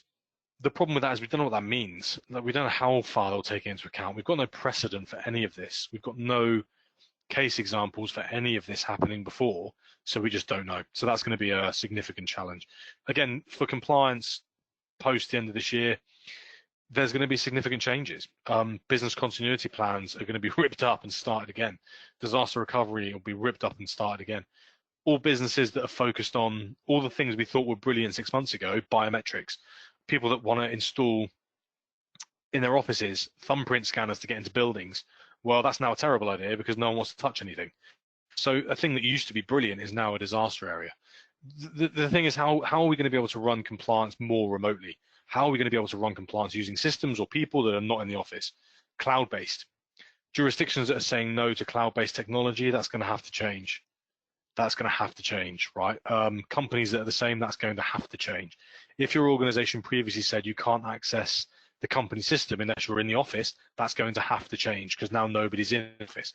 All these things are going to be almost started again at some point in the future, at the same time as your business consistently going on, trying to generate revenue and make money, doing things the right way. How do you strengthen the speak up culture in the company? Yeah, that's an absolutely brilliant question. As I said at the beginning, I think it's one of the most important things organizations can do is to foster a sense of inclusivity for people to be allowed to speak up.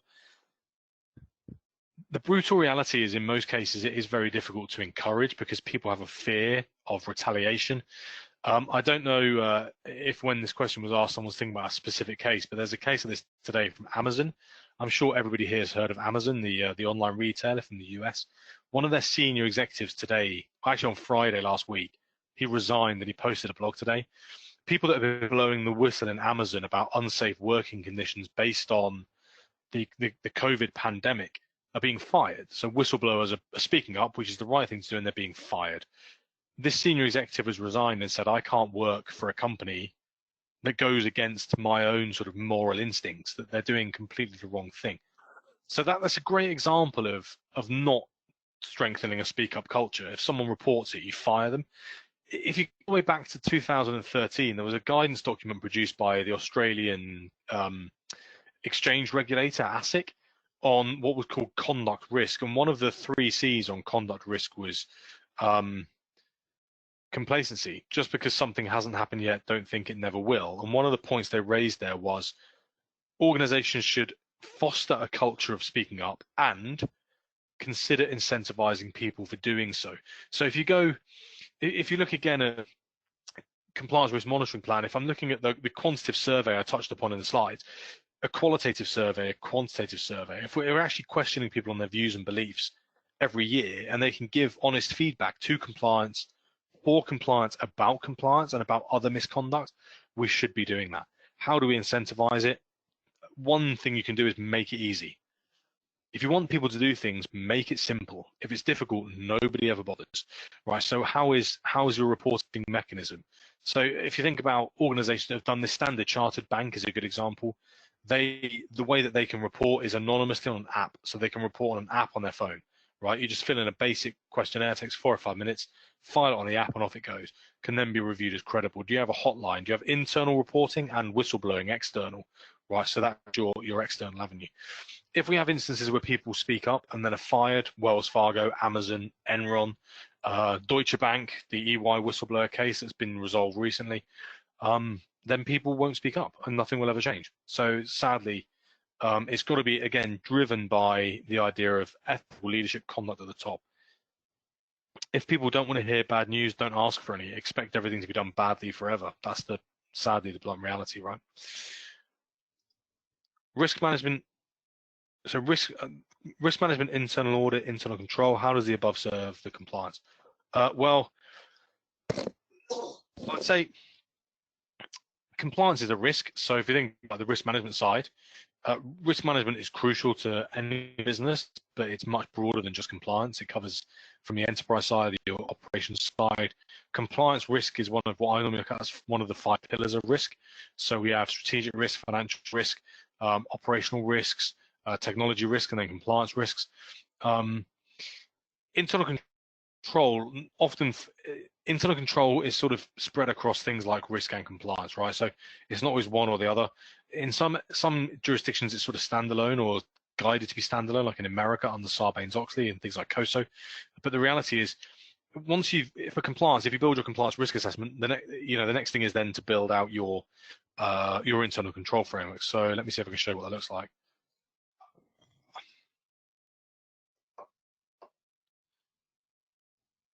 I'm just going to try and show. I'm going to show you something on my screen here. This is an outline I use for compliance programs.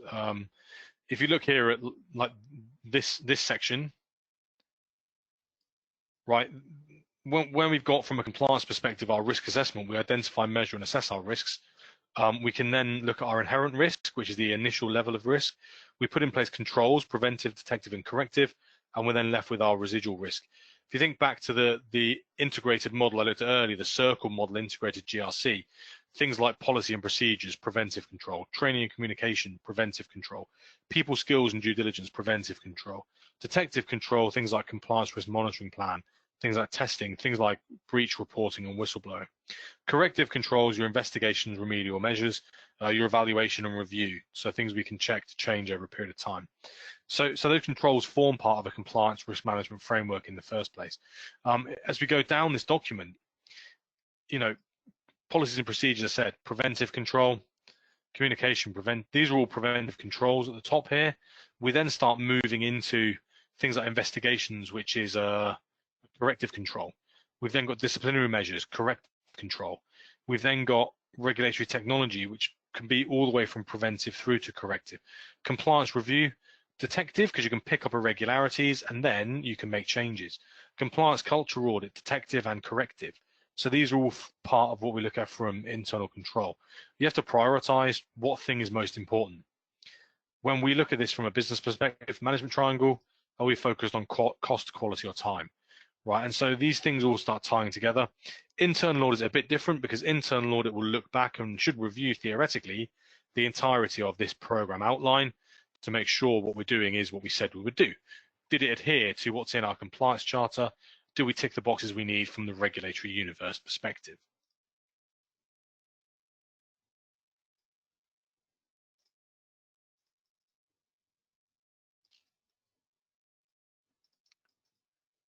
So question here from Pooja, how has the CCP certification evolved over the years? What changes do you recommend in transaction monitoring, including rules-based or behavior-based scenarios, current situation?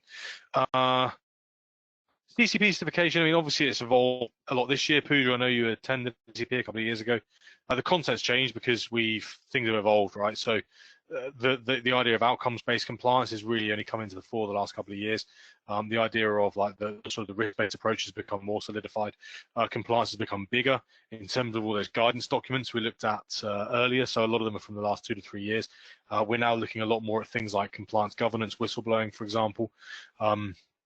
So the certification is the same certification, but the content we're covering has evolved dramatically. The one thing I would say as well in terms of for attendees, becoming more and more diverse, right? So from both a level of compliance expertise, but also from types of organization and from geography. When I first started doing CCP, like as it is sort of now, probably 5 years ago with LEORON, it was really, we did sort of the UAE primarily and Kuwait sometimes. We're now doing big market to places like Saudi as well as the UAE. We're doing it now quite heavily across Asia. So Singapore, Hong Kong, Australia. Last year I did Bermuda. So it's changed in terms of its spreading, compliance is spreading globally, but also across industries. You know, we get people from really wild and wacky, interesting companies these days. It used to be sort of a few big, heavily regulated industries. Changes in terms of transaction monitoring system, rules-based or behavior-based? Behavior-based. Behavior-based, behavior-based. Like all transaction monitoring should be focused on change of behavior. Rules are made to be broken. You know, rules fail. Like eventually, sooner or later, the rule will fail. As soon as you set a rule at a given level, if something is terrible, but just the other side of it, you're going to miss it, right? So the behavioral approach to compliance is way more significant now than the rules-based. How are penalties put on the organizations that are non-compliant?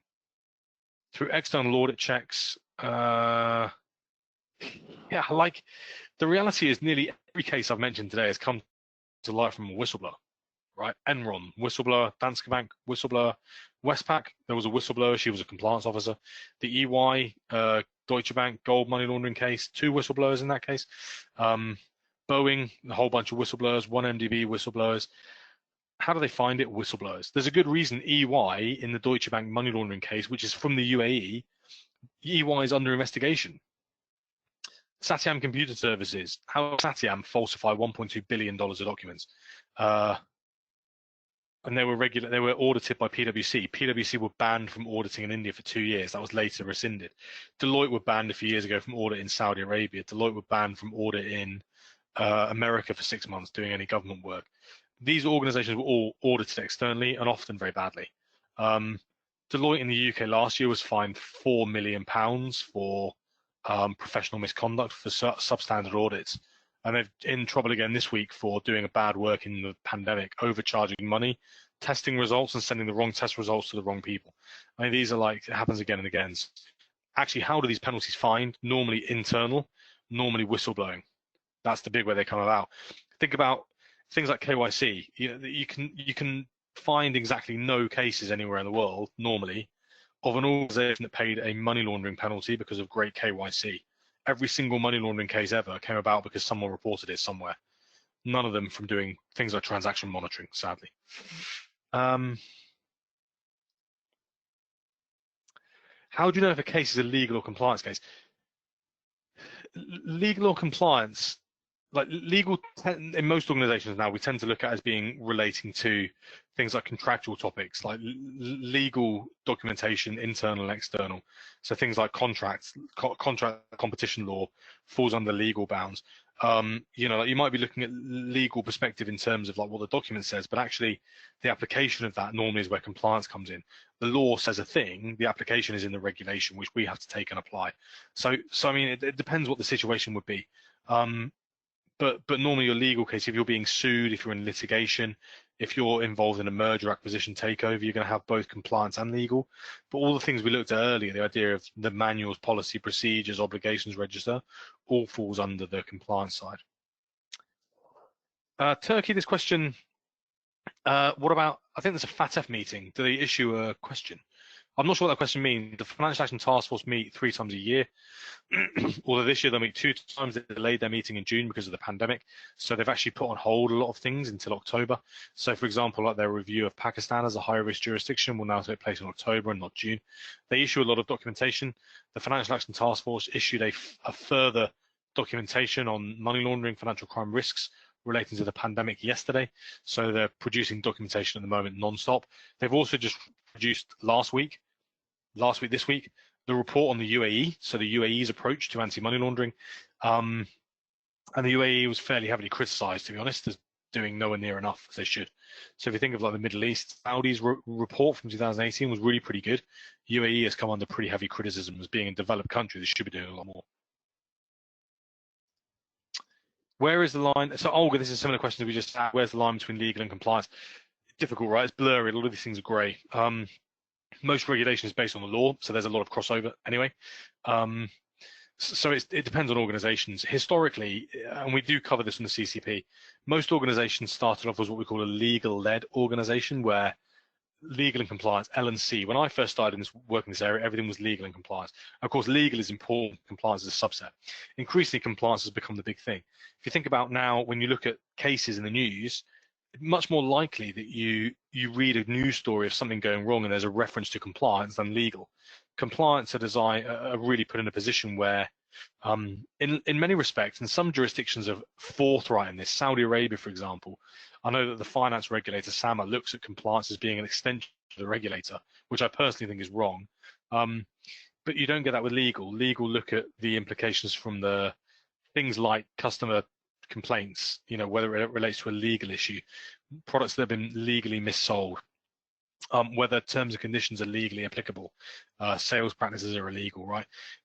Some of that falls under the market conduct side for compliance, but we're looking much more at what it means on the ongoing regulatory side. This is a long question, case study. Give me a second to read this.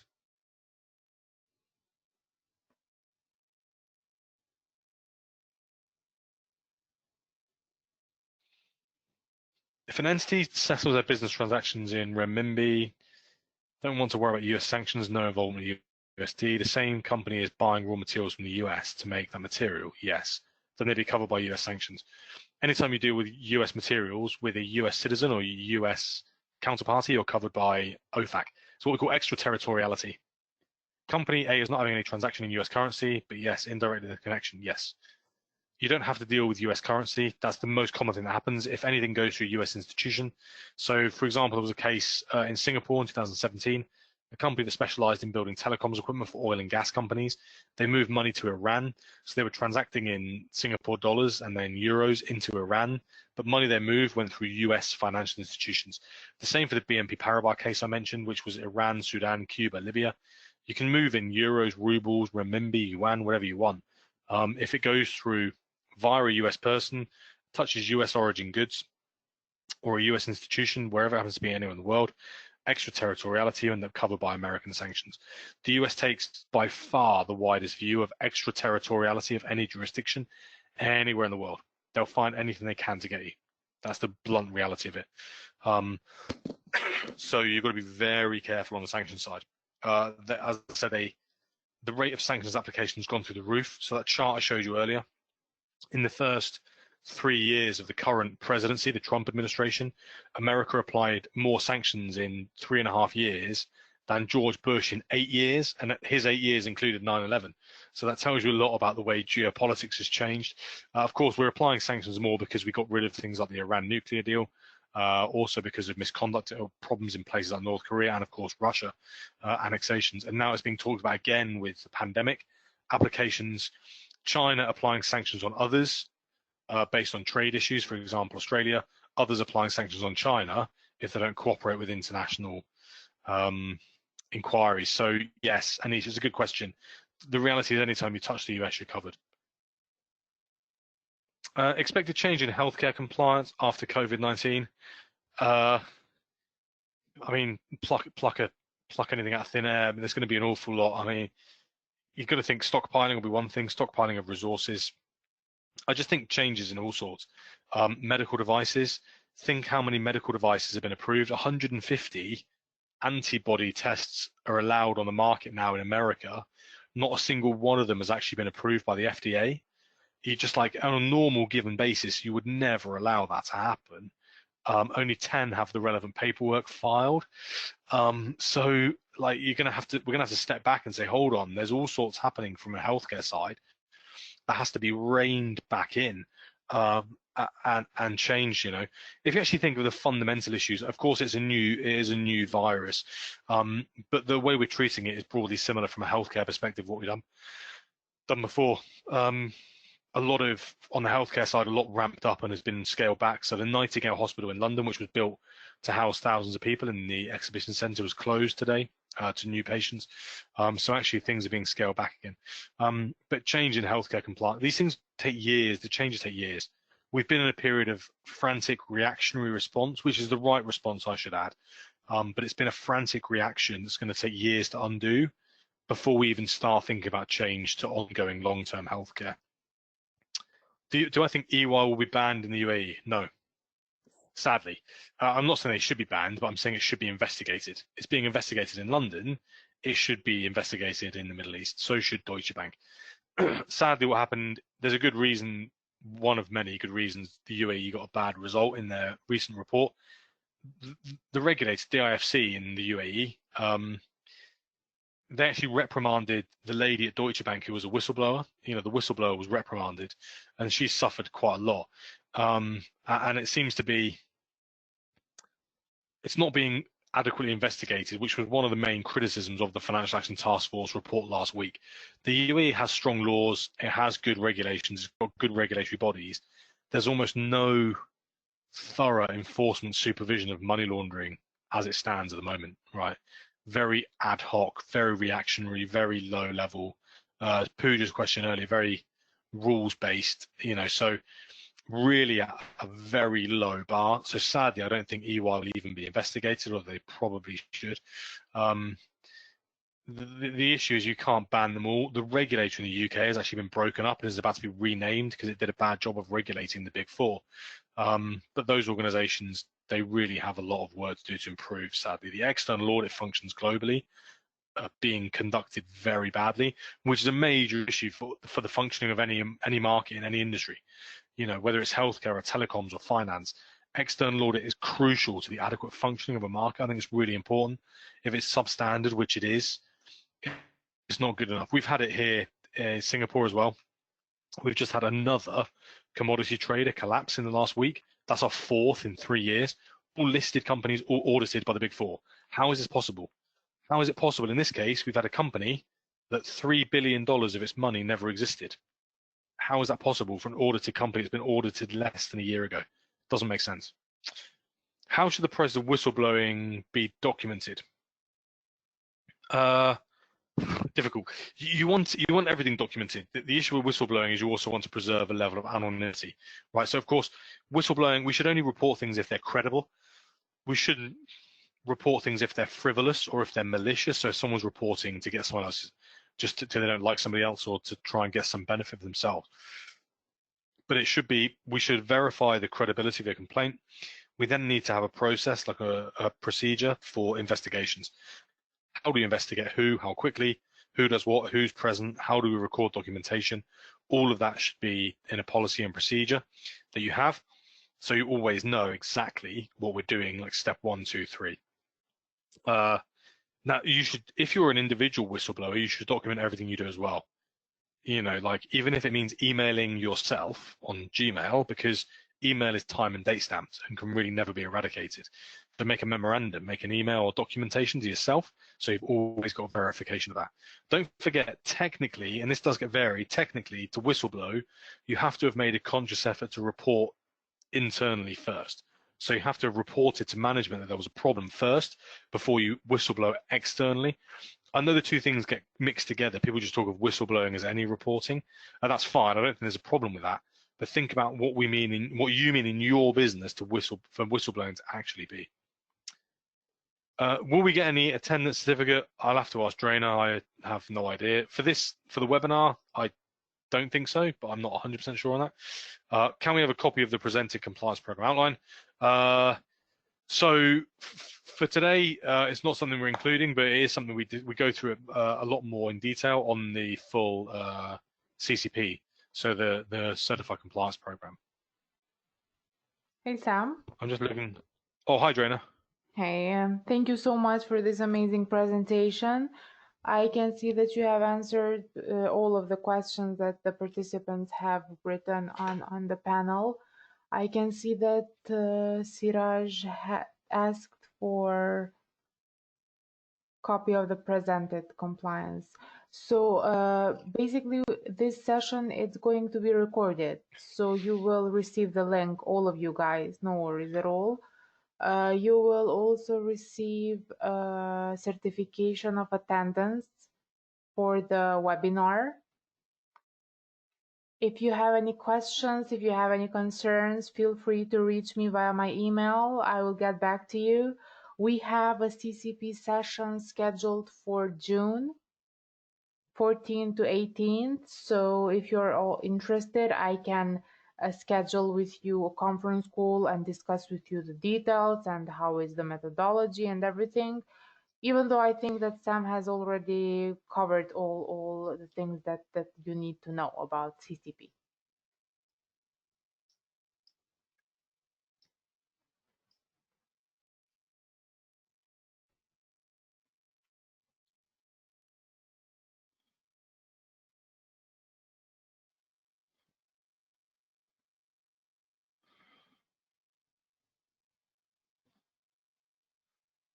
Okay, everyone, well, I'll stay on the line for a few minutes anyway, so if people do have any more questions, feel free to pop them in the box and I'll try and answer. If not, I'll let you guys sign off. You go and enjoy it. For those of you that are breaking fast a little bit later, enjoy that with your friends and family, or probably family. I'm guessing not many people are allowed to see friends at the moment. I hope you enjoy that and look forward to seeing some of you on our upcoming CCP.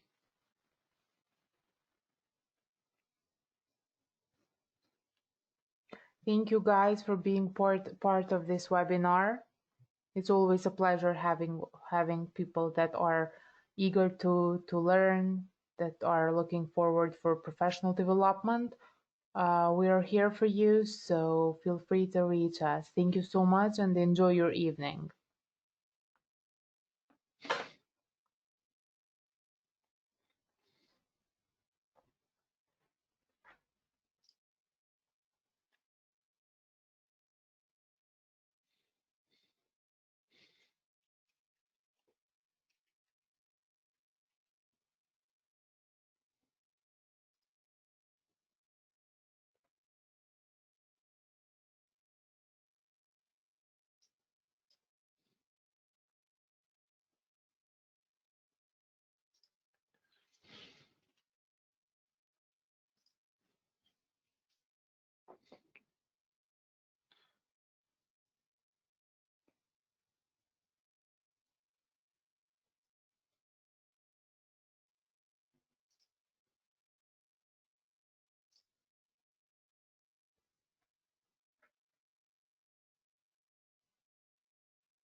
So I can see Zishan has asked for the compliance program outline.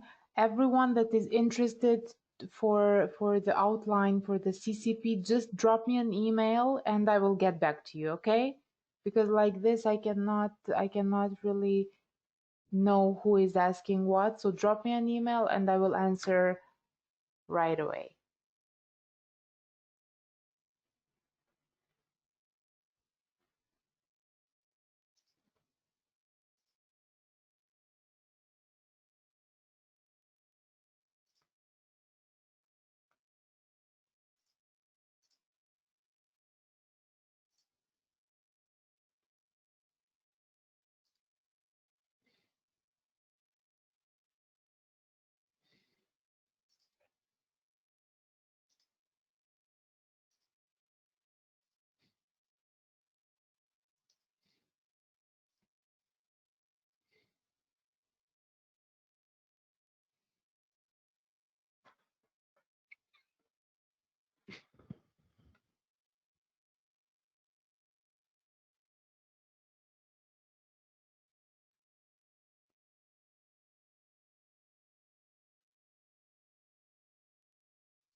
So, Pooja, I haven't looked at it in detail. I've just opened it here. Like in general, there's an exemption. There's an exemption under sanctions protocol everywhere for humanitarian assistance. The issue actually on this front has been, in many respects, not so much the OFAC guidance, but the fact that institutions, primarily finance institutions, don't want to facilitate anything at all. So even though they could facilitate humanitarian assistance, medical supplies, for example, and some food supplies, they won't because they're so afraid of getting on the wrong side of OFAC. That's actually been the big issue. I'm just looking here at the list of, I think what you're referring to is the export guidance list of basic medical supplies. So I'm just looking at the relief authorizations from April. Fact sheet on the provision of humanitarian assistance and trade. So, because the Bank for International Settlements have produced an update on this as well.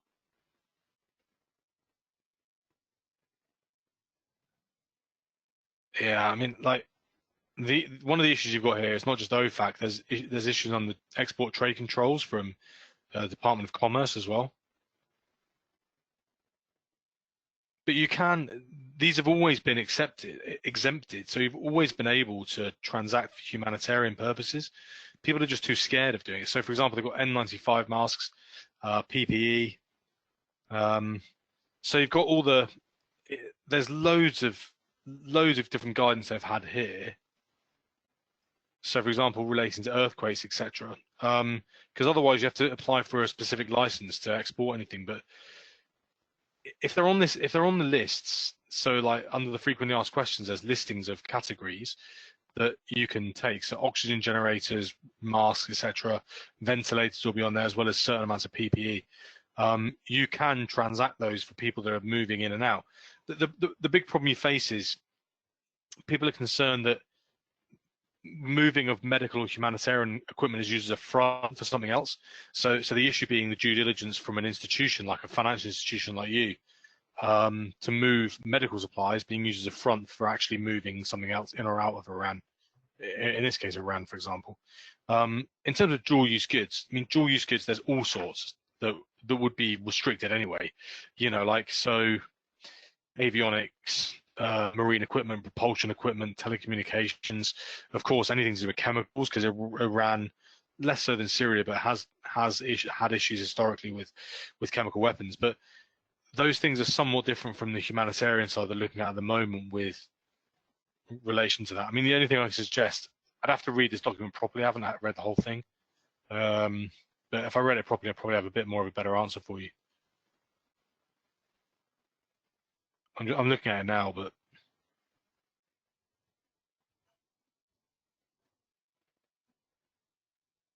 America's also at the moment this week talking about trying to get the United Nations to apply additional sanctions on Iran, which is ludicrous because they're doing it under the provision of the Joint Comprehensive Plan of Action, which is the agreement they withdrew from.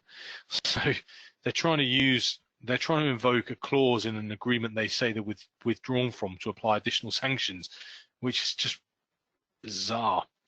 You can see on this document the Swiss channel. So the European part of the European Union, the E3, which is France, Germany, and the UK, last year set up Instex to trade, and the Swiss humanitarian channel was the first one that became operational earlier this year to engage in transaction of humanitarian goods for Iran.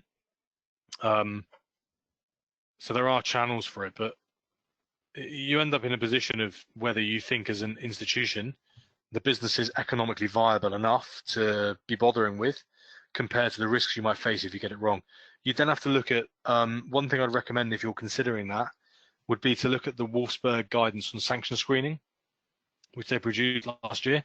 So the Wolfsberg guidance, on sanction screening is definitely one of the best documents to look at that goes through issues with regards to screening for sanctions offences or sanctions events anywhere.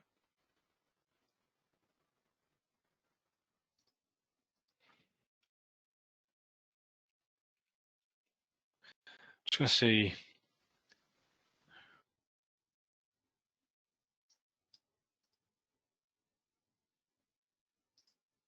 Yeah, Pooja, I think I've got your email anyway. Let me try and have a read through that properly tomorrow, and then see if I've got any other thoughts on that.